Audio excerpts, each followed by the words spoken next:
Big Boss Malayalam season 7 വിജയ് പ്രഖ്യാപന ശേഷം ഏറ്റവും കൂടുതൽ പ്രേക്ഷകർ നിരാശയായത് കോമൺ ടാസ്കിൽ ഇത്തവണ മത്സരിച്ച അനീഷ് വിജയായില്ല എന്നതുകൊണ്ടാണ്. അനുമോളാണ് കപ്പ് ഉയർത്തിയത്.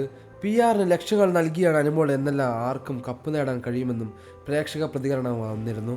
ഇപ്പോഴിത് അനീഷിൻ്റെ ബിഗ് ബിയിലെ പ്രകടനത്തെക്കുറിച്ചും വ്യക്തിജീവിതത്തിൽ സംഭവിച്ച കാര്യങ്ങളെക്കുറിച്ചും നാട്ടുകാരിയായ സ്ത്രീ ന്യൂസ് ടുഡേ മലയാളത്തോട് വെളിപ്പെടുത്തി. അനീഷ് വിന്നറാകാതിരുന്നതിൽ വിഷമമുണ്ടെന്നും എന്നിരുന്നാലും ജനമനസ്സിൽ അനീഷ് ഇതിനോടകം വിജയിച്ചു കഴിഞ്ഞുവെന്നും നാട്ടുകാർ പറയുന്നു. അനീഷിൻ്റെ പേരിൽ വന്ന ആരോപണങ്ങൾ കരിവാരുത്തേക്കലിൻ്റെ ഭാഗം മാത്രമാണെന്നും നാട്ടുകാരിയായ സ്ത്രീ ന്യൂസ് ടുഡേ മലയാളത്തോട് പറഞ്ഞു. അനീഷിന് കപ്പ് കിട്ടാത്തതിൽ വിഷമമുണ്ട്. അനീഷ് ഓൾറെഡി കപ്പ് നേടിക്കഴിഞ്ഞു. 2 കപ്പ് അവന് കിട്ടി. അതിൽ ഒന്ന് സ്ത്രീകളെ ബഹുമാനിച്ചതിനും മറ്റൊന്ന് ക്ഷമയ്ക്കും. ആദിലയെ 50 ദിവസം കഴിഞ്ഞപ്പോൾ പുറത്താക്കണമെന്നായിരുന്നു. അവസാനം അവൾ എന്ത് കളിയാണ് കളിച്ചത്? അതുപോലെ പുറത്തായ മത്സരാർത്ഥികളെ എന്തിനാണ് വീണ്ടും കൊണ്ടുവന്നത്? അവൾ എന്താണ് അവിടെ കാണിച്ചത്? പിന്നെ കപ്പ് ആര് വേണമെങ്കിലും ഉയർത്തിക്കോട്ടെ. അനീഷിനെ മലയാളി നെഞ്ചിലെത്തിക്കഴിഞ്ഞു. മലയാളികളെ പൊട്ടന്മാരാക്കിയതുപോലെയായി ഫൈനൽ വിജയെ പ്രഖ്യാപിച്ചപ്പോൾ ഇനി സീസൺ 8 കോമണേഴ്സ് മത്സരിക്കാൻ പോകുന്നുണ്ടെങ്കിൽ ഒരു പാവയുമായി പോകുക. അപ്പുറത്തുള്ളത് ഇപ്പുറത്തുള്ളതും ഇപ്പുറത്തുള്ളത് അപ്പുറത്തും പറഞ്ഞു കൊടുക്കുക. ഫുഡിൻ്റെ പേരിൽ അടിയുണ്ടാക്കുക. ശേഷം മാറിയിരുന്ന് കരയുക. അത്രമാത്രം ചെയ്താൽ മതി. ഗെയിം കളിക്കേണ്ട. കരയുന്നവർക്ക് കപ്പ് കിട്ടുകയാണല്ലോ. ഗെയിം എന്ന സംഭവം അവൾ കളിക്കേണ്ടതെന്ന സ്ഥിതിയായി.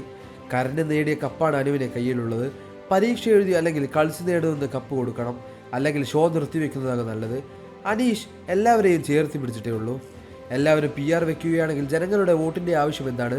അതുപോലെ പ്രണയം അനു അഭിനയിച്ചു. ആദിലയുടെ നൂറുടെയും വാക്കുകേട്ട് അനു അനീഷിനെ പൊട്ടനാക്കാൻ നോക്കി. അനുമോൾ ഗെയിം കളിച്ചു.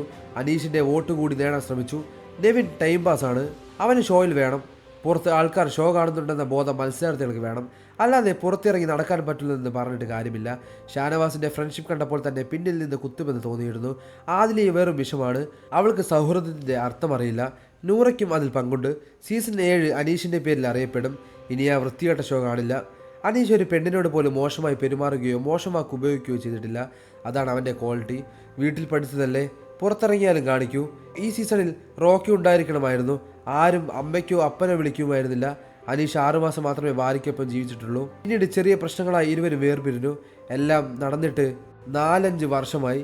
ആ പെണ്ണ് വേറെ വിവാഹം ചെയ്തു. അനീഷിനെ കരിവാരിത്തേക്കാനാണ് ഡൈവോഴ്സ് കേസും FIR-ഉം വീണ്ടും ആളുകൾ പൊന്തിച്ചു കൊണ്ടുവന്നത്. അവന് കുഞ്ഞുങ്ങളെയൊന്നുമില്ലെന്നും നാട്ടുകാർ പറയുന്നു. കൂടുതൽ വാർത്തകളും വിശേഷങ്ങളും അറിയാൻ ഈ വീഡിയോ ലൈക്ക് ചെയ്ത് തന്നെ സബ്സ്ക്രൈബ് ചെയ്ത് സപ്പോർട്ട് ചെയ്യുക.